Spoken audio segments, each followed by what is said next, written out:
Praise the Lord. എല്ലാ വിശ്വാസി സമൂഹങ്ങൾക്കും നമസ്കാരം.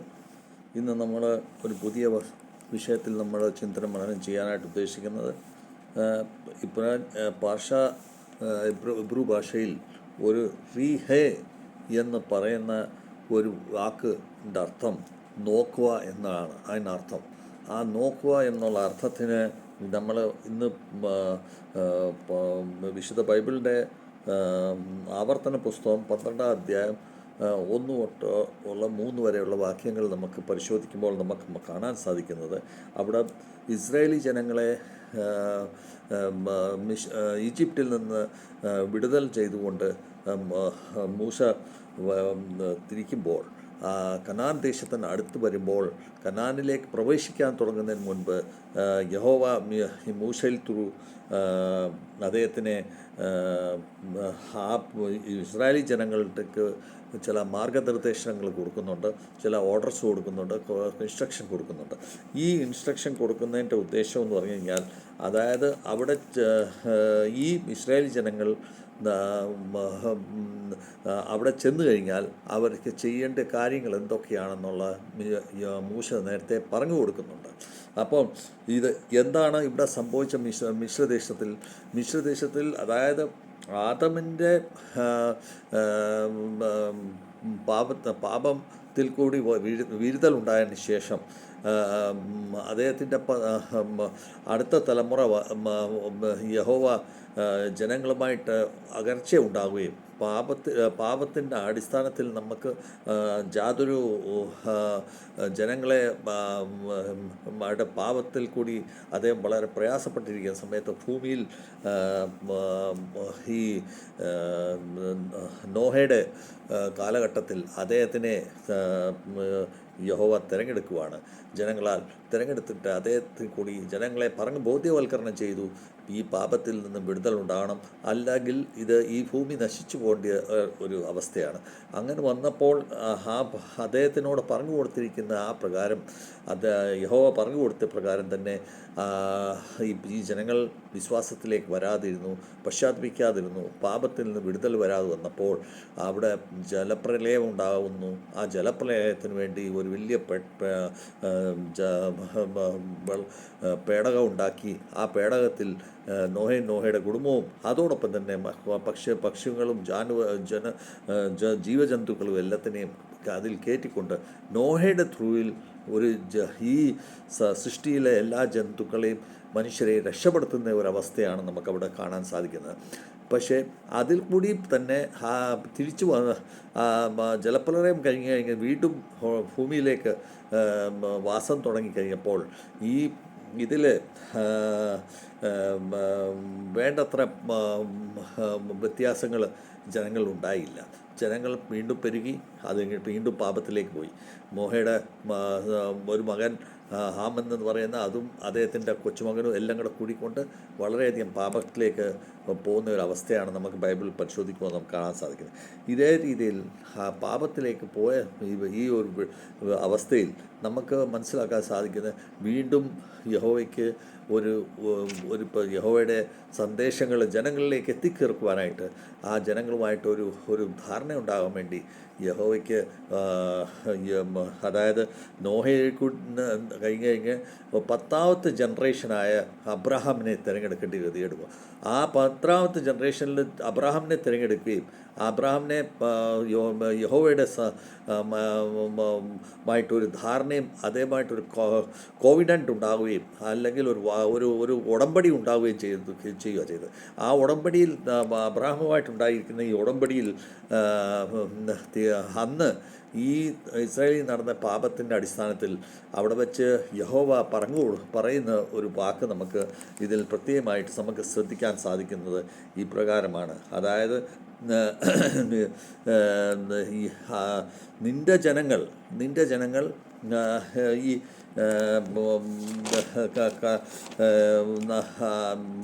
ഈ ഭൂമിയിൽ പെരുകി വളരുകയും അതോടൊപ്പം തന്നെ ഈ തിരഞ്ഞെടുക്കപ്പെട്ട ജനങ്ങൾ 400 കൊല്ലം മറ്റുള്ള ജാതികളുടെ ഇടയ്ക്ക്, അതായത് മിശ്രദേശത്തിൽ 400 കൊല്ലത്തേക്ക് അടിമത്തത്വത്തിൽ കഴിയേണ്ട ഗതികേട് വരുമോ. ഇതിൻ്റെ ആ 400 കൊല്ലത്തെ അടിമത്തത്വത്തിൽ നിന്ന് തിരിച്ചു വരുമ്പോൾ വളരെയധികം ഐശ്വര്യത്തോടുകൂടിയും വളർച്ചയോടുകൂടിയും പ്രഗത്ഭരായിട്ട് അവർ വീണ്ടും ഈ കനാൻ ദേശത്തിലേക്ക് തിരിച്ചു വരും എന്നുള്ള ആ വാഗ്ദാനം, ആ വാക്ക് യഹോവ കൊടുത്ത വാഗ്ദാനം, ആ വാക്ക്, ആ തീരുമാനം 400 കൊല്ലം കഴിഞ്ഞപ്പോൾ അത് നടപ്പിലായി, അത് ഫുൾഫിൽമെൻ്റായി. അതായത് വാട്ട് ആർ ദ കോവിഡൻ was given by the God that has been fulfilled after the 400 years. അതെങ്ങനെ ഫുൾഫിൽ ആവുമെന്ന് പറഞ്ഞു കഴിഞ്ഞാൽ, അതായത് യഹോവയുടെ അബ്രഹാമിൻ്റെ കൊച്ചുമകനായ യാക്കൂബിൻ്റെ 4ാം ജനറേഷനിലായ മൂശ എന്ന് പറയുന്ന വ്യക്തി കൂടി ആ നേതൃത്വത്തിലായിരിക്കും ആ വിടുതൽ ഉണ്ടാകുന്നത്. ഇതാണ് അന്നത്തെ വാഗ്ദാനത്തിൻ്റെ അടിസ്ഥാനം. ഇത് നമ്മൾ ബൈബിൾ പരിശോധിക്കുമ്പോൾ നമുക്ക് മനസ്സിലാക്കാൻ സാധിക്കും. ആ പ്രകാരം മൂശ മിശ്രദേശത്തിൽ നിന്ന് ഈ ജനങ്ങളെ ഈ വ്യക്തികളെ ഫിറോണിൽ നിന്ന് വളരെ ബുദ്ധിമുട്ടി ഫിറോനെ യഹോവ അതിശയകരമായ ശക്തിയിൽ കൂടി ആ വ്യക്തികളെ അവിടുന്ന് വിടുതലുണ്ടാക്കി അവിടുന്ന് കൊണ്ടുവരുന്ന സമയത്ത് കനാൻ ദേശത്തിൽ പ്രവേശിക്കുന്നതിന് മുൻപ് വീണ്ടും ഒരു പാപത്തിലേക്ക് പോകാതിരിക്കാൻ വേണ്ടി യഹോവ ത്രൂവിൽ മൂശ അവർക്ക് വേണ്ടി കൊടുക്കുന്ന വാക്കുകളാണ്, നിർദ്ദേശങ്ങളാണ്. അതായത് നീ കനാൻ ദേശത്തിൽ പ്രവേശിക്കുമ്പോൾ അവിടെയുള്ള നീ അവിടെയുള്ള കനാൻ ദേശത്തിലെ ആൾക്കാരുടെ അവരുടെ ഭൂമിയിൽ കാണുന്ന വലിയ വലിയ പ്രമാണികളും അവരുടെ വലിയ വലിയ മൂർത്തികളും വലിയ വലിയ മന്ദിരങ്ങളും വലിയ വേദികളും വലിയ ബലിപീഠങ്ങളും ഉണ്ടാവും. അതെല്ലാം നീ നശിപ്പിച്ച് കളയണം. ഇതാണ് അവർക്ക് യഹോവ പറഞ്ഞു കൊടുത്ത ത്രൂ മൂശയിൽ പറഞ്ഞു കൊടുത്ത വാക്കുകൾ. അതായത് അന്യജാതികളുടെ അവിടെ നീ കയറി ആ ഭൂമിയിൽ നിന്റെ ഭൂമിയാക്കി മാറ്റുകയും അവിടെ നീ ആധിപത്യം സ്ഥാപിക്കുകയും ചെയ്യുമ്പോൾ നീ അവിടെ കൂടുതൽ ജാഗ്രതയായിട്ട് നീ അവിടെ പെരുമാറേണ്ടത് നിൻ്റെ ആവശ്യമാണ്. അപ്പോൾ പെരുമാറേണ്ട ആവശ്യമാകുമ്പോൾ അവിടുത്തെ വൃക്ഷങ്ങളുടെ ഇടയ്ക്ക് ദൈവന്മാരെ കുഴിച്ചു വച്ചിട്ടുണ്ട്, പർവ്വതത്തിൻ്റെ മണ്ടയിൽ ദൈവന്മാരെ കുഴിച്ചു വച്ചിട്ടുണ്ട്. അങ്ങനെ പലധികം ബലിപീഠങ്ങൾ ഉണ്ടാക്കി അവർ വെച്ചിട്ടുണ്ട്, അന്യജാതികളുടെ ബലിപീഠം. അതെല്ലാം നീ നശിപ്പിച്ചു കളയണം.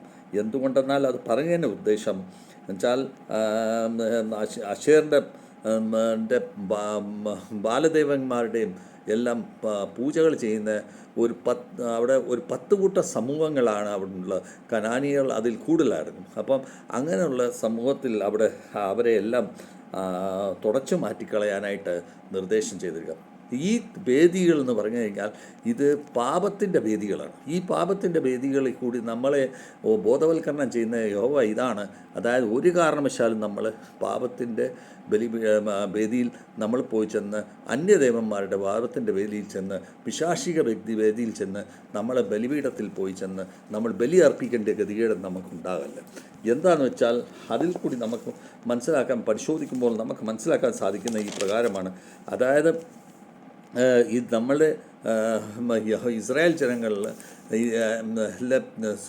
സുലൈമാൻ രാജാവിൻ്റെ സമയത്ത് ദാവീദിൻ്റെ മകൻ സുലൈമാൻ രാജാവിൻ്റെ കാലത്തും ഇതുപോലെ അദ്ദേഹത്തിന് യഹോവയുടെ വളരെയധികം ശക്തികളും ബ്ലെസ്സിങ്സും ഉള്ള ഒരു രാജാവാണ്. ആ രാജാവിൻ്റെ കാലത്തും അദ്ദേഹം എന്താണ് ചെയ്തത്? അവിടെ നല്ല രീതിയിൽ ഭരണങ്ങൾ കാഴ്ചവെച്ചെങ്കിലും അത് കഴിഞ്ഞപ്പോൾ അദ്ദേഹം ഒത്തിരിയും അധികം അന്യജാതി സ്ത്രീകളുമായിട്ട് വിവാഹം ചെയ്തു. എന്നിട്ട് സ്ത്രീകളുമായിട്ട് വിവാഹം ചെയ്യുന്നത് തന്നെയല്ല, അതുകൂടാതെ അദ്ദേഹം അവിടെ അവരുടെ മൂർത്തികൾ സ്ഥാപിച്ച് അവരെ ആരാധിക്കുകയും ചെയ്യുന്ന ഒരു ഗതികേടുണ്ടായി. അങ്ങനെ വന്നപ്പോൾ അത് ശപിക്കപ്പെട്ട ഒരു രാജ്യമായി രാജ്യമായി മാറി ഇസ്രായേൽ. അങ്ങനെയാണ് സുലൈമാൻ രാജാവിൻ്റെ കാലം കഴിഞ്ഞ് ഉടനെ ഇസ്രായേൽ രാജ്യം രണ്ട് ഭാഗത്തേക്ക് മുറിഞ്ഞു പോകുന്നത്. ഒന്ന് സൗത്ത് ഇസ്രായേലും ഒന്ന് നോർത്ത് ഇസ്രായേലുമായിട്ട്. സൗത്ത് ഇസ്രായേലിൽ യെരുശലേമുണ്ട്, നോർത്ത് ഇസ്രായേലിൽ ഈ 12 ഗോത്രങ്ങളിൽ 10 ഗോത്രങ്ങൾ ആ ഭാഗത്തോട്ട് പോയി. അങ്ങനെ അതിൻ്റെ സമറിയ അതിൻ്റെ ക്യാപിറ്റലായിട്ട് അങ്ങനെ നോർത്ത് ഇസ്രായേലായിട്ട് മാറുകയും ചെയ്യുന്നു. അപ്പോൾ ഈ അവസ്ഥയിൽ നമ്മൾക്ക് മനസ്സിലാക്കാൻ സാധിക്കുന്നത് നമുക്ക് പല ഇടത്തും നമ്മൾ പരിശോധിക്കുമ്പോൾ നമുക്കെല്ലാം മനസ്സിലാക്കാൻ സാധിക്കുന്നു, നമ്മൾ ഈ പാപത്തിൻ്റെ ബലിപീഠത്തിൽ ആണ് നമ്മളെല്ലാവരും നമ്മൾ യഹോവയെ മറന്നിട്ട് അവിടെ യാഗം കഴിക്കുന്നത്. അപ്പം ഇന്ന് നമ്മുടെ ചുറ്റുപാട് നമ്മൾ നോക്കുമ്പോൾ ഇന്ന് നമുക്ക് മനസ്സിലാക്കേണ്ടത് നമ്മൾ എന്താണ് ചെയ്യുന്നത്. നമ്മുടെ ജീവിതത്തിൽ നമ്മൾ ഏത് കാര്യത്തോട് നമ്മൾ ദൈവത്തെ വിട്ടിട്ട് ഏത് കാര്യത്തോട് നമ്മൾ കൂടുതൽ സ്വാധീനം കാണിക്കുന്നു, അത് പാപത്തിൻ്റെ ബലിപീഠമാണ്. അതായത് നമ്മൾ ഒരു സിനിമ കാണാൻ പോകുന്നുണ്ടെങ്കിൽ അതിനോടുള്ള ഭ്രമമാകൂടെങ്കിൽ അത് നിശ്ചയമായിട്ടും അത് പാപത്തിൻ്റെ ബലിപീഠമാണ്. ഒരു ടി വി കാണുന്ന സീരിയൽ കണ്ട് നമ്മൾ ജീവിതത്തിൽ നമ്മൾ നയിക്കുന്നുണ്ടെങ്കിൽ അത് പാപത്തിൻ്റെ ബലിപീഠമാണ്. അതുപോലെ നമ്മൾ പൈസ സമ്പാദിക്കാൻ വേണ്ടി നമ്മൾ കിടന്ന് കഷ്ടപ്പെടുന്നു, അതും പാപത്തിൻ്റെ ബലിപീഠത്തിലാണ് നമ്മൾ ബലിയർപ്പിക്കുന്നത്. അതുപോലെ തന്നെ നമ്മുടെ ശാരീരിക മാനസികവും അഭിലാഷങ്ങൾ അതിനുവേണ്ടി നമ്മൾ കിടന്ന് കഷ്ടപ്പെടുന്നു, അത് നമ്മൾ പാപത്തിൻ്റെ ബലിപീഠത്തിലാണ്. നമ്മൾ വ്യഭിചാരത്തിലേക്ക് കുറ്റത്തിലേക്ക് നമ്മൾ എല്ലാം പാപത്തിൻ്റെ ബലിപീഠത്തിലാണ് നമ്മൾ യാഗം കഴിപ്പിക്കുന്നത്. അപ്പോൾ നമ്മുടെ എല്ലാവരുടെയും ഉദ്ദേശം ഇങ്ങനെ വെള്ളമടിച്ചും അല്ലെങ്കിൽ നമ്മുടെ മോശമായ രീതിയിൽ നമ്മൾ കറങ്ങിയടിച്ചും നമ്മുടെ ശാരീരികവും മാനസികവും ആനന്ദത്തിന് വേണ്ടി നമ്മൾ ജീവിക്കുമ്പോൾ അത് പാപത്തിൻ്റെ ബലിപീഠത്തിലാണ് നമ്മൾ എല്ലാവരും ഇന്ന് കറങ്ങിക്കൂടുക. അപ്പോൾ നമ്മൾ വിശ്വസിക്കുന്നതും നമ്മൾ ആരാധിക്കുന്നത് ആരെയാണ്? നമ്മൾ ഇങ്ങനെ ഉള്ള മൂർത്തിപൂജകളാണ് നമ്മൾ ചെയ്യുന്നത്. ഈ മൂർത്തിപൂജകളുടെ ജീവിതത്തിൽ നമ്മൾ ജീവിക്കുന്ന ഈ അവസ്ഥയിൽ നമ്മളെ സംബന്ധിച്ചിടത്തോളം നമുക്ക് പരിശുദ്ധമായ രീതിയിൽ നമുക്ക് ജീവിക്കാനായിട്ട് വളരെ പ്രയാസപരമായ രീതിയിലാണ് നമ്മുടെ ജീവിതങ്ങൾ പോയിക്കൊണ്ടിരിക്കുന്നത്. ഇന്ന് നമ്മൾ പരിശോധിക്കുമ്പോൾ നമ്മുടെ സഭകളിലെല്ലാം നമ്മൾ കാണുമ്പോൾ എന്താണ് കാണുന്നത്? അതായത് നമ്മുടെ സഭകളിലെല്ലാം നമ്മൾ കാണുമ്പോൾ നമ്മൾ ഉത്തരവാദിത്തത്തോടു കൂടി നമ്മൾ ഓരോ കാര്യങ്ങൾ നമ്മൾ ചെയ്യുന്നില്ല. എന്തുകൊണ്ട് നമ്മൾ ചെയ്യുന്നില്ല? അത് ഉത്തരവാദിത്തത്തോടു കൂടി, അതായത് നമ്മൾ എല്ലാവരും നോക്കുമ്പോൾ എങ്ങനെ ഇസ്രായേലികൾ കനാൻ ദേശത്തിൽ പോയി കഴിഞ്ഞിട്ട് അവർക്ക് കൊടുത്ത നിർദ്ദേശത്തിന് യഹോവയാൽ ത്രൂ മോശയോട് കൊടുത്ത നിർദ്ദേശത്തിന് വിരുദ്ധമായിട്ട് അവിടെ ഐഡൽ വർഷിപ്പിന് വേണ്ടി നമ്മൾ പ്രയാസപ്പെട്ട് നമ്മൾ ജീവിക്കുകയും അതിനുവേണ്ടി നമ്മൾ പ്രവർത്തിക്കുകയും ചെയ്തു. അതേ രീതിയിൽ ഇന്ന് നമ്മളിവിടെ നടത്തുന്നതും അഴിമതിക്കും കൊള്ളിക്കതായിരിക്കും അല്ലെങ്കിൽ പണം മോട്ടിക്കുന്നതും അല്ലെങ്കിൽ നിശ്ചയമായ രീതിയിൽ നമ്മൾ ജീവിതത്തിൽ നമ്മൾ ക്രമപ്പെടുത്തി ജീവിക്കാത്ത ഒരു അവസ്ഥയാണ് ഇന്ന് തന്നെ. ഇതിപ്പം ഈ കഴിഞ്ഞിടെ എനിക്ക് കാണാൻ സാധിച്ച പള്ളിയിൽ വന്നപ്പോൾ അച്ഛൻ വളരെ വേദനകരമായിട്ട് ഒരു വാക്ക് പറയും. ഞാൻ 15 നോയമ്പ് വീടുന്ന ദിവസത്തിൽ മാതാവിൻ്റെ നാമത്തിൽ 15 നോയമ്പ് വീടുന്ന ദിവസത്തിൽ 14-ാം തീയതി വൈകിട്ട് അന്ന് അവിടെ വെച്ച് പാച്ചോറ് കൊടുത്ത സമയത്ത് അവിടെ വെച്ച് ജനങ്ങൾക്ക് പാച്ചോറ് കിട്ടാത്ത ഒരവസ്ഥയായിപ്പോയി.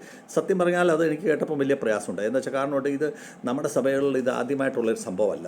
എന്തുകൊണ്ട് ഇങ്ങനെ സംഭവിച്ചു? ഇവിടെ ചർച്ച് കമ്മിറ്റിയുണ്ട്, പള്ളി കമ്മിറ്റിയുണ്ട്, സ്കൂൾ കമ്മിറ്റിയുണ്ട്, മർത്തമറീസ് കമ്മിറ്റിയുണ്ട്, യൂത്ത് ലീഗുണ്ട്, എല്ലാ കമ്മിറ്റികളും ഉണ്ട്. പക്ഷേ ഇതുവരെ നടക്കാത്തൊരു സംഭവമാണ് അച്ഛൻ അവിടെ പറയേണ്ട ഗതിയോട് വന്നത്. എന്തുകൊണ്ട് പറഞ്ഞു? ഇത് കമ്മിറ്റികളുടെ ചർച്ചിൻ്റെയും സ്കൂളിൻ്റെയും ചർച്ച് കമ്മിറ്റിയുടെ കഴിവുകേടാണ്, അവരുടെ മിസ്മാനേജ്മെൻറ്റാണ്, അവരുടെ ശ്രദ്ധകളെന്ന് പറഞ്ഞാൽ നമ്മുടെ ആരാധനയോടുള്ള കുറവും അവരുടെ അഭിലാഷങ്ങളാണ്, അവരുടെ ജീവിതത്തിൻ്റെ ലക്ഷ്യങ്ങൾ വേറെ രീതിയിൽ കൂടിയാണ് നമ്മൾ സഭയും പള്ളിയും സ്കൂളിലേക്ക് കൊണ്ടുപോയിരിക്കുന്നത്. അതുകൊണ്ടാണ് ഈ സംഭവങ്ങളെല്ലാം ഉണ്ടാകുന്നത്. ഇതിന് മുൻകാലങ്ങളിൽ ഇത് സംഭവിച്ചിട്ടില്ലല്ലോ. ഇഷ്ടം പോലെ പാച്ചോറിന് കൊടുക്കുന്നുണ്ട്, ഇഷ്ടം പോലെ കഞ്ഞി വിതരണം ചെയ്യുന്നുണ്ട്, ആർക്കും ഒരു കുഴപ്പവും ഉണ്ടാകുന്നില്ല. നിസ്സാരമായ ഒരു കാര്യത്തിന് വേണ്ടിയാണ് അവിടെ നമ്മൾ അച്ഛൻ്റെ വായിൽ നിന്ന് നമുക്കത് കേൾക്കേണ്ടി വന്നത്. അപ്പോൾ അച്ഛന് അത് വിഷമത്തോടു കൂടി അതാണ് അച്ഛൻ പറയാൻ ഗതികേടുണ്ടായത്. അപ്പോൾ ഇത് പറയാൻ ഗതികേടുണ്ടായ ഈ കഴിവില്ലാത്ത 2 കമ്മിറ്റികൾ നമ്മുടെ പള്ളിയിലും സ്കൂളിലും പ്രവർത്തിക്കുന്നത് കൊണ്ടാണ്. ഇപ്പോൾ സ്കൂളിൽ കമ്മിറ്റി ഇപ്പം നമ്മൾ ധാരാളം കാണുന്നത് ഇന്ന് നമ്മുടെ പുറയിൽ ബിൽഡിംഗ് പണിയാനായിട്ട് തുടങ്ങിയിട്ട് 18 ക്ലാസ് റൂം പണിയാനായിട്ട് തുടങ്ങി. 2021 എൻ്റെ അറിവ് ശരിയാണെങ്കിൽ 2021 ഏപ്രിലിന് ശേഷം തുടങ്ങിയ വർക്കാണ്. ആ വർക്ക് ഇന്ന് തുടങ്ങിയിട്ട് ഇന്ന് ഇപ്പം 2.5 കൊല്ലം 3 കൊല്ലം ആകാൻ പോകുന്നു. ഇന്ന് വരെ ആ പണി തീർന്നിട്ടുമില്ല, ക്ലാസ് റൂം ഹാൻഡ് ഓവർ ചെയ്തിട്ടുമില്ല. അന്ന് അത് എനിക്ക് കേട്ടിടത്തോളം ഏകദേശം 2 ലക്ഷം കോടി രൂപയ്ക്ക് കൊടുത്തത് ഇന്ന് അതിന് 4 കോടി രൂപയോളം അതിന് ചിലവ് വരുന്നതാണ് കേട്ടത്. അപ്പം ഇത് അഴിമതികളുടെ പുറത്ത് അഴിമതിയാണ്. എങ്ങനെ പോകുന്നു ഈ പൈസ കൂടിക്കൊണ്ട് പോകുന്നു? എന്തിന് ഇത്രയും കാലാവധി നീട്ടിപ്പോയി? വെറും 6 മാസം കണ്ട് തീർക്കേണ്ട പണിയായിരുന്നു, എന്തുകൊണ്ട് അത് തീർന്നില്ല? അപ്പോൾ നമ്മുടെ എല്ലാ ലക്ഷ്യം എന്ന് പറഞ്ഞാൽ ഒരു പങ്ക്ച്വാലിറ്റി നമ്മളിലില്ല. നമ്മുടെ കമ്മിറ്റി നമ്മുടെ ഉത്തരവാദിത്തത്തോടു കൂടി ആ പണി നമുക്ക് പൂർത്തീകരിക്കാനായിട്ട് നമ്മുടെ കമ്മിറ്റികൾ ശ്രദ്ധിക്കുന്നില്ല. അതേ രീതിയിലാണ് ഈ പാച്ചോറിൻ്റെ കാര്യവും സംഭവിച്ചിരിക്കുന്നത്. അപ്പോൾ നമ്മൾ എല്ലാ വ്യക്തപരമായിട്ട് നോക്കുമ്പോൾ നമ്മളോട് അതുപോലെ തന്നെ എക്സാമ്പിൾ നമ്മൾ ഇനിയും കാണാം. അവിടെ മേളിൽ ലാബ് പണിത് ലക്ഷക്കണക്കിന് രൂപ, 10-75 ലക്ഷം രൂപയിൽ കൂടുതൽ അത് ചിലവായെന്നാണ് പറയുന്നത്. ഇത് ആരോട് ചോദിച്ചിട്ട് എങ്ങനെ പണിയുന്നു, എന്തിനു പണിയുന്നു? നല്ലൊരു ഒരു പുതിയ ഒരു ബിൽഡിംഗാണ് പണിതിരിക്കുന്നത്.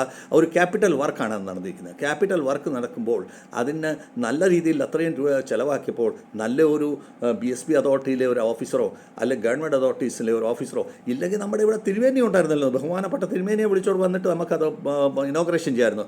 ഇപ്പം ഒരു എർമാൻ നാട്ടിൽ നിന്ന് വന്നു, പ്രസംഗിക്കാൻ വന്നു, ആ എർമാനെ ഇച്ചിരി കാശ് കൊടുക്കണം, അതിനു വേണ്ടി അദ്ദേഹത്തിനെ ഇങ്ങോട്ട് കൂതാശ ചെയ്യിപ്പിക്കേണ്ട വല്ല ആവശ്യമുണ്ടോ?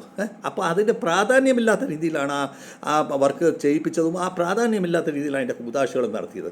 അപ്പോൾ ഈ ഉത്തരവാദിത്ത വിഹീനമായിട്ടുള്ള ചിന്താഗതിയുള്ള ഒരു കമ്മിറ്റിയാണ് അവിടെ നടക്കുന്നത്. അതോടൊപ്പം തന്നെ പള്ളിയിൽ വിടാനായിട്ട് മൾട്ടിപ്പർപ്പസായിട്ട് ഇടാനായിട്ട് എനിക്ക് 300 ചെയറോളം വാങ്ങിച്ചിട്ടുണ്ട്. ആ ചെയർ മാർക്കറ്റിൽ കിട്ടുന്ന സസ്ത ചെയറാണ്, 200-300 രൂപയുടെ ചെയറാണ്. അത് 400-500 രൂപയുടെ വില എഴുതിക്കൊണ്ടാണ് വായിച്ചതെന്നാണ് എൻ്റെ അറിവ് കിട്ടിയിരിക്കുന്നത്. അപ്പോൾ ഇതിൽ എന്തുമാത്രം സത്യാവസ്ഥ ഉണ്ടെന്ന് എനിക്കറിയത്തില്ല. പുറയിലത്തെ ബിൽഡിംഗ് 18 ക്ലാസ് റൂം ഇത് പണിതിട്ടില്ല. ഇനിയിപ്പോൾ ഇതത് ഡിസംബർ വരെ പണിത് കിട്ടുമെന്ന് ഗ്യാരണ്ടിയില്ല. അതിന് ഏകദേശം 360 ഡെസ്ക് മേടിക്കാനായിട്ടുള്ള ഓർഡർ അവർ കൊടുത്തു കഴിഞ്ഞിരിക്കുകയാണ്.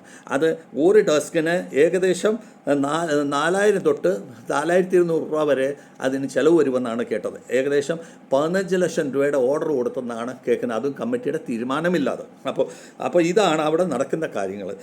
ഇതൊക്കെ നീതിയുള്ള കാര്യമല്ല, ഇത് അനീതിയാണ്. അതായത് ഇതൊക്കെ എന്ന് പറഞ്ഞാൽ ഒരു എല്ലാത്തിനും ഒരു നിയമങ്ങളുണ്ട്, ആ നിയമത്തിൽ കൂടെ പോകേണ്ട കാര്യങ്ങളാണ്. ബഡ്ജറ്റ് കൊണ്ടുവന്നു പാസ്സാക്കി എന്ന് പറഞ്ഞുകൊണ്ട് അത് കൃത്യതയില്ലാതും അതിന് ഒരു നിർദ്ദേശങ്ങളില്ലാതെ പണിയുക എന്ന് പറയുന്നത് അത് ഉചിതമായ ഒരു കാര്യമല്ല. അപ്പോൾ ഇങ്ങനത്തെ കാര്യങ്ങളാണ് അവിടെ നടന്നിരിക്കുന്നത്. ठेकेदार ഇന്നവിടെ പണിയുന്ന ठेकेदार ആ ठेकेदाറിനെ കണ്ട് അവിടെ ക്ലാസ് റൂം പണിയാൻ കൊടുത്തിരിക്കുന്ന കോൺട്രാക്ടറിനെ കണ്ട് ആ കോൺട്രാക്ടറെ കണ്ട് തന്നെ നിങ്ങൾ അവിടുത്തെ റാമ്പ് പണിപ്പിക്കുന്നു. KG വിങ്ങും മെയിൻ ബിൽഡിങ്ങുമായിട്ട് കണക്ട് ചെയ്യാനായിട്ട് റാമ്പ് പണിയാനായിട്ട് ഓർഡർ കൊടുത്തിരിക്കുന്നു. അത് തന്നെ 70 ലക്ഷം രൂപയുടെ പണിയാണെന്ന് കേൾക്കുന്നു. ഈ മൾട്ടിപ്പർപ്പസ് ഹാളിൻ്റെ മേളിൽ പണിത ലാബിൻ്റെ പണി കൊടുത്തിരിക്കുന്നു. ഇങ്ങനെ ഒരു പണിയുടെ പുറകെ ഒരു പണി അദ്ദേഹത്തിന് കൊടുത്തോണ്ടിരിക്കുകയാണ്. ആദ്യം കൊടുത്ത പണി തീർന്നിട്ടില്ല, അതിൻ്റെ പുറകെ ഈ പണികൾ. ആരാണ് ഇതിന് ഉത്തരവാദിത്വം എടുക്കുന്നത്? ആരാണ് ഇത്ര ഇൻട്രസ്റ്റ് എടുക്കുന്നത്? അപ്പോൾ അവിടെ നമുക്ക് മനസ്സിലാക്കാൻ സാധിക്കുന്നത് ഇവിടെ നടക്കുന്ന കാര്യങ്ങൾ എന്ന് പറയുന്നത് അഴിമതിയുടെ പുറത്ത് അഴിമതികളാണ് ഇവിടെ നടന്നുകൊണ്ടിരിക്കുന്നത്. ബൗണ്ടറി വാൾ ബോർസിയിൽ നമ്മൾ പണിത കാര്യങ്ങൾ നമ്മൾ കാണുന്നുണ്ട്. ബോർസിയിൽ 35 ലക്ഷം രൂപയുടെ ബൗണ്ടറി വാളിൻ്റെ ആദ്യം കോൺട്രാക്ട് കൊടുത്തതാണ്. ലാസ്റ്റിൽ അത് ഏകദേശം 70-75 ലക്ഷം രൂപ ചിലവായി, എന്നിട്ടും ആ പണി ശരിയായ രീതിയിൽ പൂർത്തീകരിച്ചിട്ടില്ലെന്നാണ് ഇന്ന് കേട്ട അറിവും കണ്ട അറിവും. അപ്പോൾ അത് ഇങ്ങനെ ചോദിക്കുമ്പോൾ എല്ലാം അതിനെ വളച്ചും തിരിച്ചും സിമെൻറ്റിന് ഞങ്ങൾ ഇത്രയും പൈസ കൊടുത്തുള്ളൂ, അത് റാഡിന് വേറെ പൈസയാണ് കൊടുത്തത്, അല്ലെങ്കിൽ ലേബേഴ്സിന് വേറെ പൈസയാണ് കൊടുത്തത് എന്നും പറഞ്ഞ് ഞങ്ങളെ ആ പറയുന്ന ആൾക്കാരെ മിസ്ഗൈഡ് ചെയ്തിട്ടുള്ള ഓരോ റിപ്ലൈസ് ആണ് കിട്ടുന്നത്. ഇപ്പോൾ മിസ്ഗൈഡ് അതുപോലെ നെവർ സ്കിപ്പ് എന്ന് പറഞ്ഞ ഒരു പരിപാടി അവിടെ കൊണ്ടുവന്നിട്ടുണ്ട്. നെവർ സ്കിപ്പ് എന്ന് പറയുന്ന പരിപാടി എന്ന് പറയുന്ന സ്കൂളിൽ എന്താണ് നടക്കുന്നത്? അതായത് ഒരു കമ്പ്യൂട്ടർ സിസ്റ്റം ഉണ്ടാക്കി അവിടെ സ്കൂളിൻ്റെ വ്യവസ്ഥകൾ ശരിയാക്കിയെടുക്കുന്നത് അത് നിങ്ങളുടെ ഇൻ്റർണൽ കാര്യമാണ്. അതിനൊരു വെളിയിൽ നിന്ന് ഒരു നെവർ സ്കിപ്പ് എന്ന് പറഞ്ഞ ഒരാളിനെ കൊണ്ടുവന്ന് ഓരോ കുട്ടികളിൽ നിന്ന് 80 രൂപ 2018 സ്റ്റാർട്ട് ചെയ്തിരിക്കുന്നത്. ഈ 2018 80 രൂപ വെച്ച് പല കുട്ടികളുടെ വെച്ച് അവർ കൊടുത്തോണ്ടിരിക്കുകയാണ്. അപ്പോൾ ഇന്നത് 50 രൂപയോളം ആയിട്ടുണ്ട്. അപ്പോൾ ആദ്യം വില കൂട്ടി കൊടുത്തു, അത് കഴിഞ്ഞിട്ട് ഇപ്പം അത് 50 രൂപ 60 രൂപയായെന്നാണ് കേൾക്കുന്നത്. അപ്പോൾ ഈ എസ്കലേഷൻ താണു വരുന്നത് എന്താണെന്ന് ഡിക്രീസിങ് മെത്തേഡിൽ വരുന്നത് എന്താണെന്ന് മനസ്സിലാക്കണം. അപ്പോൾ അപ്പോൾ നേരത്തെ കൊടുത്തത് എന്തുകൊണ്ട് ഇത്രയും ഹയർ റേറ്റിംഗ് കൊടുത്തു? ഇതെല്ലാം മനസ്സിലാക്കാനായിട്ടുള്ള ഒരു നമ്മൾ ഓരോരുത്തരും അത് മനസ്സിലാക്കേണ്ട ചുമതലയാണ്. അതുപോലെ തന്നെ നമ്മൾ സ്മൈൽ ഫൗണ്ടേഷൻ എന്ന് പറഞ്ഞ ഒരു പരിപാടി നമ്മളിവിടെ സ്റ്റാർട്ട് ചെയ്തു. അതിൻ്റെ അകത്ത് അഴിമതികൾ ധാരാളം ഉണ്ടായിരുന്നു. പ്രിൻസിപ്പൽ ഡയറക്റ്റ് അത് ക്യാഷ് ഹാൻഡിലിംഗ് ചെയ്തിട്ടുണ്ട്.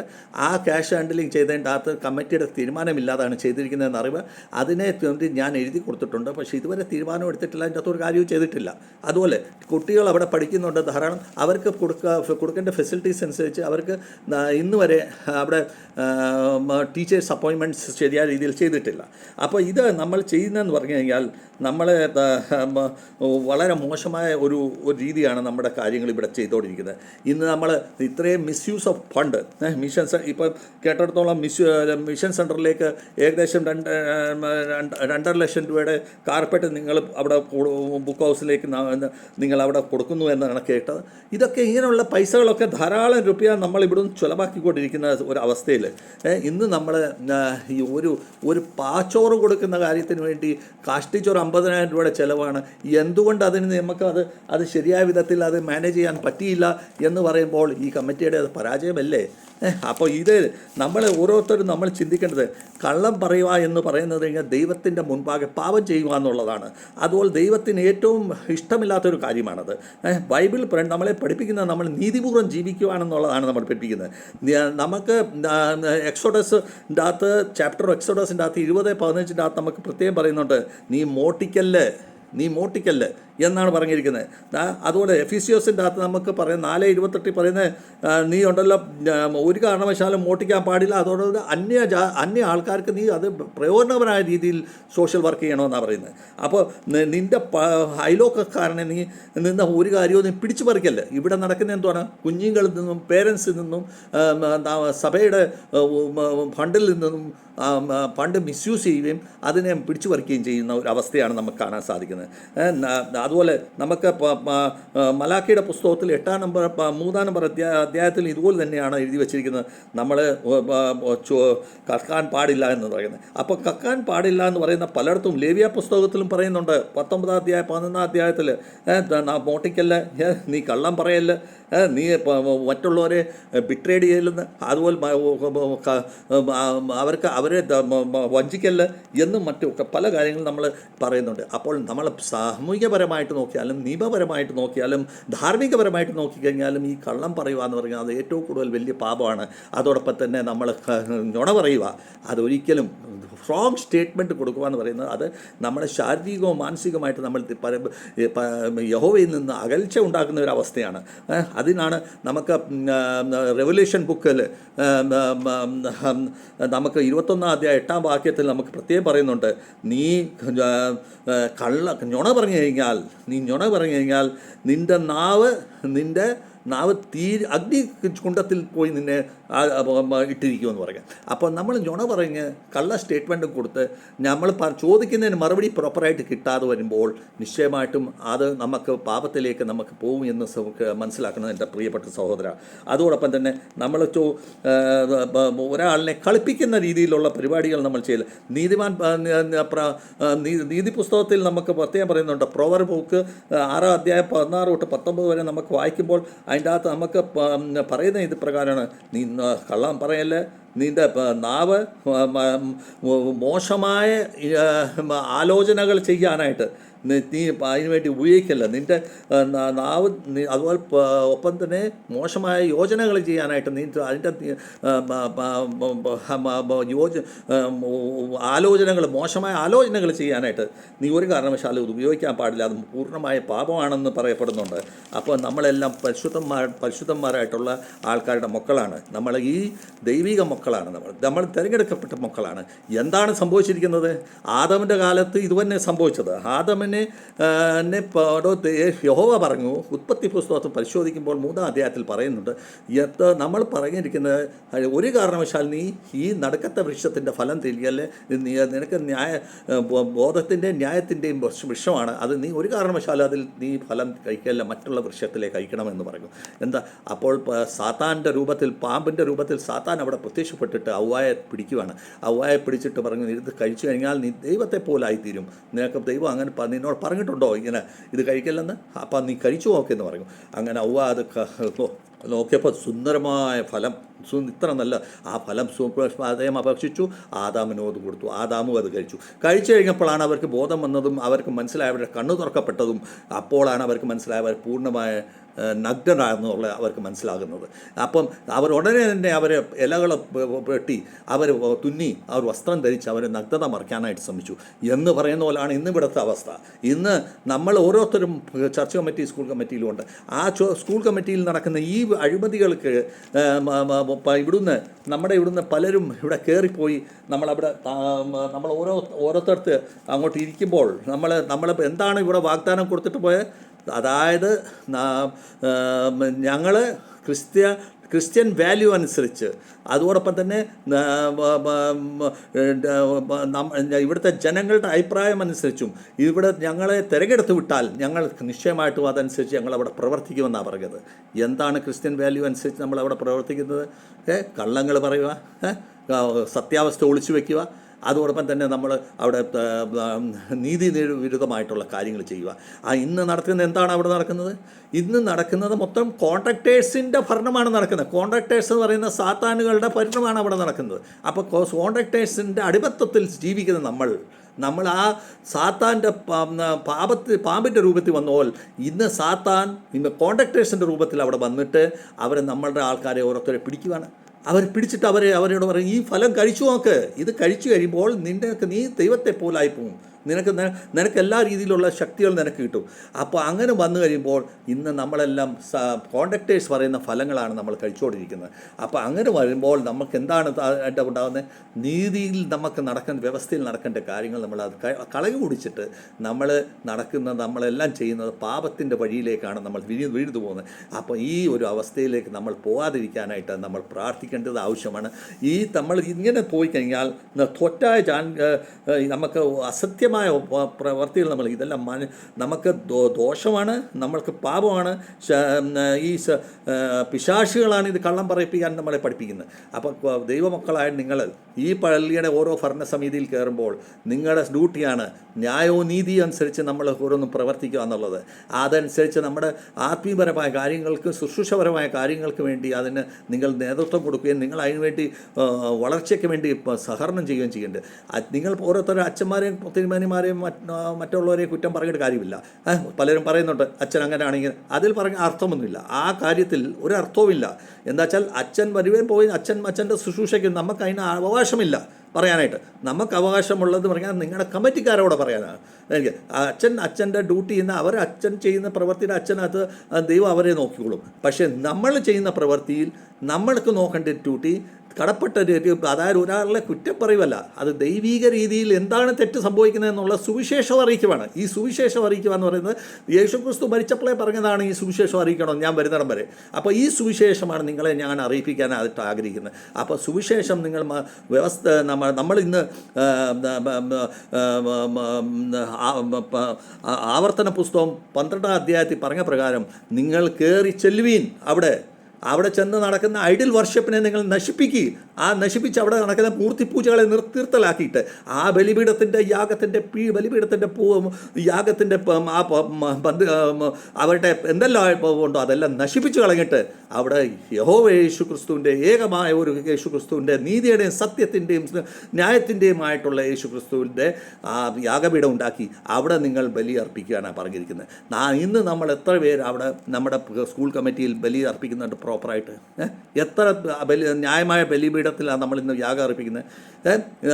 ബുക്ക് ഹൗസിൻ്റെ പേരിൽ കിട്ടുന്ന പൈസ നേരത്തെ സാക്ഷരതാ ബുക്ക് ഹൗസിൻ്റെ കാനറ ബാങ്കിൻ്റെ അക്കൗണ്ടിലായിരുന്നല്ലോ പൊക്കോണ്ടിരുന്നത്. ഇന്നെന്താണ് അത് ഓരോരുത്തരുടെ പോക്കറ്റിലിരിക്കുന്ന ആ പൈസ? ആരുടെ കയ്യിലാണ് ആ പൈസ ഇരിക്കുന്നത്? ഓരോ വർഷവും 10-40 ലക്ഷം രൂപ കിട്ടുന്നുണ്ടല്ലോ. ആ പൈസ ആരുടെ കയ്യിലായിരിക്കുന്നത്? എവിടെയാണ് ആ പൈസ ഇരിക്കുന്നത്?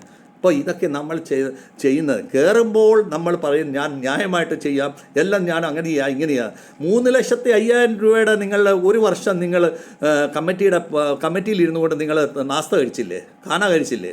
അപ്പം ഇവിടെ വെറും ഒരു 50,000 രൂപയുടെ പാച്ചോറിന് വേണ്ടിയാണോ ഈ അച്ഛൻ്റെ കണ്ട് നമ്മൾ അവിടെ കേൾക്കേണ്ടി വന്നത്?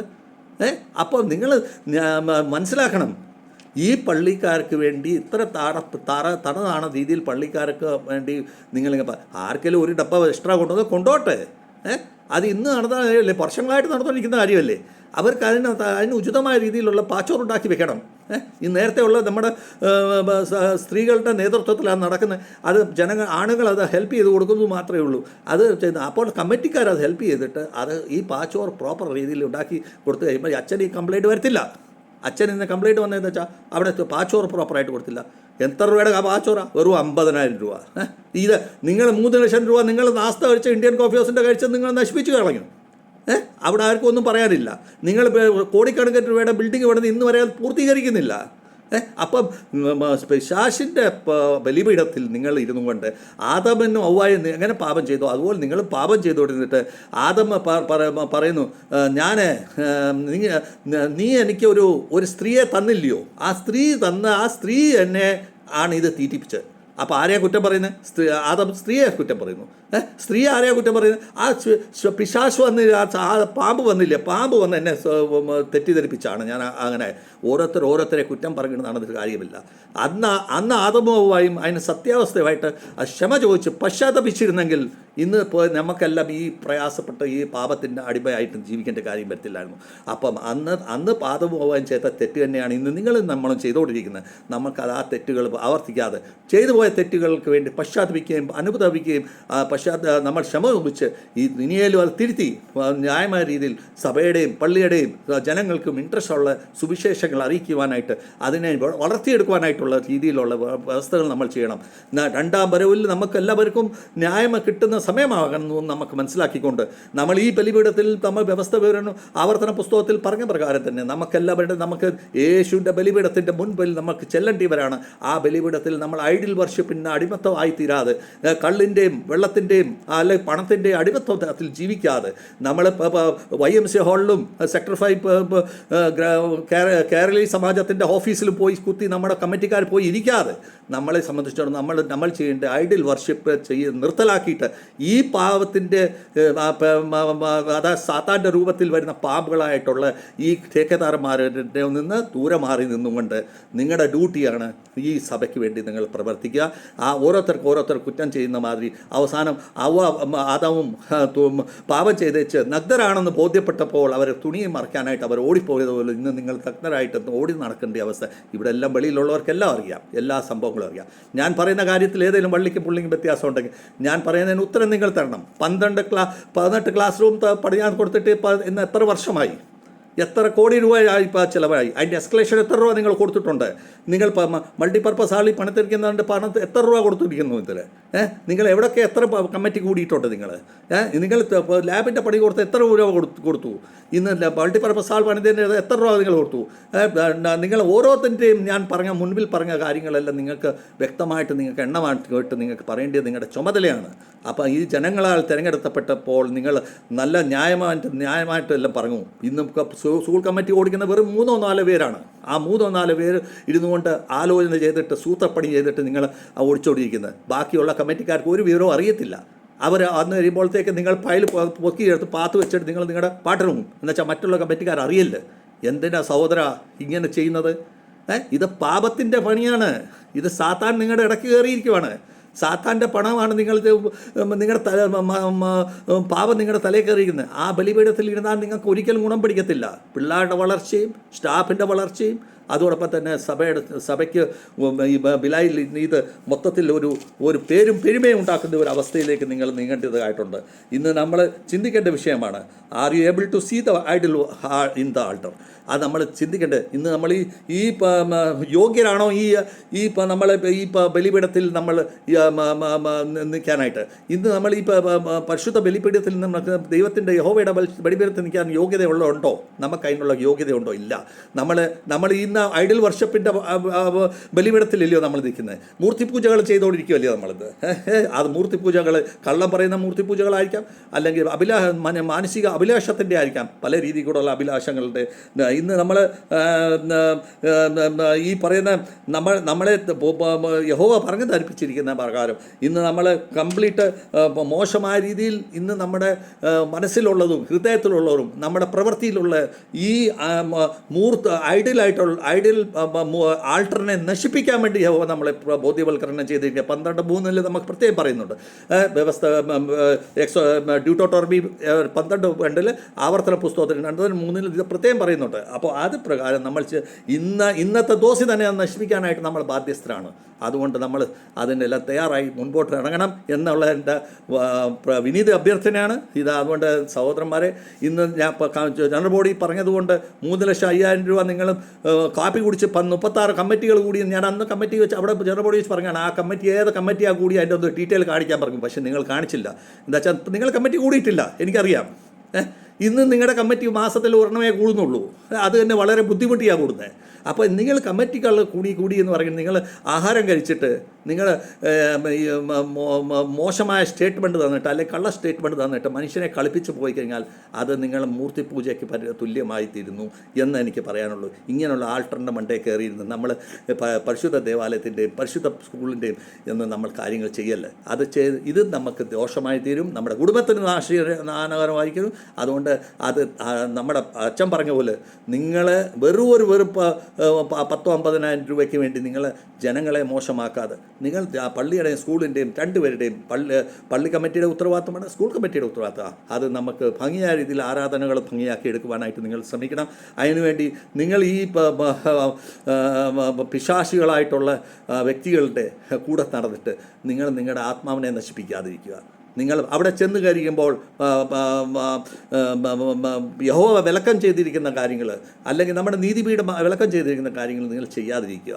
അതൊക്കെ ചെയ്ത് കഴിഞ്ഞാൽ നമുക്ക് ദോഷവും ഹാനികരമാണെന്നുള്ള ബോധ്യം ഞാൻ നിങ്ങളെ വിനീതമായിട്ട് നിങ്ങളെ ബോധ്യവൽക്കരണം ചെയ്യട്ടെ എന്ന് ഇതെൻ്റെ ബൈബിളിൻ്റെ വചനപ്രകാരം ഞാൻ നിങ്ങളോട് ഇത് ആവർത്തിക്കുന്നത്. നിങ്ങളിത് തെറ്റാണെങ്കിൽ നിങ്ങളിത് തിരുത്താൻ ശ്രമിക്കുക. ഇല്ല എങ്കിൽ അതിൻ്റെ ദോഷഫലം നിങ്ങൾ അനുഭവിക്കാൻ ശ്രമിക്കുക. അപ്പോൾ ഇതൊക്കെ നമ്മളെല്ലാം എല്ലാവരുടെയും ഉദ്ദേശം സ്കൂളും പള്ളിയും എല്ലാം നന്നായി വരണമെന്നാണ്, വചനപ്രകാരം കൊണ്ടുപോകണമെന്ന്. അല്ലാതെ ഇത് നമ്മുടെ ബിസിനസ്സല്ല. ഇത് നമ്മുടെ ഠേക്കദാർമാരെ പോലുള്ള ആൾക്കാർ വന്ന് അവർ പണം ഉണ്ടാക്കുമ്പോൾ അവരുടെ കൂടെ കയറിയിരുന്ന് നമ്മൾ ആനന്ദിക്കാനല്ല നമ്മുടെ ഈ സ്കൂൾ കമ്മിറ്റി കയറുന്നത് അല്ലെ പള്ളി കമ്മിറ്റി കയറുന്നത്. ഇപ്പോൾ നേരത്തെ കയറുന്നതിന് മുൻപ് പലരും നീതി ചമങ്ങി വളരെ ഉശിരോടുകൂടി സംസാരിക്കുന്നത് ഞാൻ കേട്ടിട്ടുണ്ട്. പക്ഷേ ഇന്ന് അവർ ആ ഠേക്കദാർമാരുടെ കൂടെ ചേർന്ന് അവർ പറയുന്നത് ശരിയാണെന്ന് വെക്കുന്ന ഒരു അവസ്ഥയിലാണ് അത് പോയിക്കൊണ്ടിരിക്കുന്നത്. എന്നിട്ട് വെളിയിൽ ഇറങ്ങിയിട്ട് പറയും ഞാനെല്ലാം പറഞ്ഞതാണ്, പക്ഷേ അവരെ കേട്ടില്ല. ആരാ അവിടെ പറയുന്നത്? 4 വ്യക്തികളാണ് പറയുന്നത്. ഈ 4 വ്യക്തികൾ ഇന്ന് 3 ലക്ഷത്തി രൂപയ്ക്ക് അതിൻ്റെ അകത്ത് ആ ചാപ്പാടടിച്ച വ്യക്തി ഇന്ന് നിങ്ങളൊക്കെ റൊട്ടിയും പൊതിക്കൊണ്ട് വരുന്നുണ്ട്. ആ റൊട്ടി പൊതിക്കൊണ്ട് വന്നിട്ട് ഇവിടെ വന്ന് ആഹാരം കഴിച്ചതുകൊണ്ട് ഒരു അർത്ഥവുമില്ല. പക്ഷേ ചെയ്യുന്ന പ്രവൃത്തികൾ ഇതാണെങ്കിൽ വീട്ടിൽ നിന്ന് റൊട്ടി പൊഴുകി വന്നിട്ട് ഇവിടെ ആ റൊട്ടി കഴിച്ചിട്ട് കാണിച്ചിട്ട് ഒരു അർത്ഥവുമില്ല. ഇന്ന് ഒരുത്തം വന്നിട്ടുണ്ട് റൊട്ടി കൊണ്ടുവരുന്നില്ല, ഒന്നും കൊണ്ടുവരുന്നില്ല. 10-11 മണിയാകുമ്പോൾ വരും, 1 മണിയാകുമ്പോൾ തിരിച്ചു പോകുന്നുണ്ട്. ഇപ്പോൾ അദ്ദേഹത്തിന് കാപ്പിയും വേണ്ട, നാസ്തയും വേണ്ട, ഒന്നും വേണ്ട. അപ്പം വ്യത്യാസമുണ്ട് പറഞ്ഞാൽ. ഈ ഇടവകയിൽ ഉദ്യോഗത്തിലും ജനങ്ങളിലും പറഞ്ഞാൽ വ്യത്യാസമുണ്ട്. അതുകൊണ്ട് അച്ഛനെയും കണ്ട് ഇനിയും നിങ്ങളിത് പറയുമെങ്കിൽ കേൾപ്പിക്കാതെ ഇതുപോലുള്ള കാര്യങ്ങളൊക്കെ നിങ്ങൾ ശ്രദ്ധിക്കേണ്ടത് നിങ്ങളുടെ ചുമതലയാണ്. അപ്പം ഇത്രയും കോടിക്കണക്കിന് രൂപ ചിലവാക്കുന്ന ഈ സ്ഥലത്ത് ഒരു നിസ്സാരമായ കാര്യത്തിന് നിങ്ങൾ മറ്റുള്ള ആൾക്കാരൊക്കെ പലരും ഇന്ന് അന്ന് പള്ളിയിൽ വന്നിട്ടുണ്ടായിരുന്നു. അവരുടെയൊക്കെ മുൻപിൽ നമ്മളെ മോശമാവുന്ന ഒരു രീതിയിലല്ലേ ഇത് കാണുന്നത്.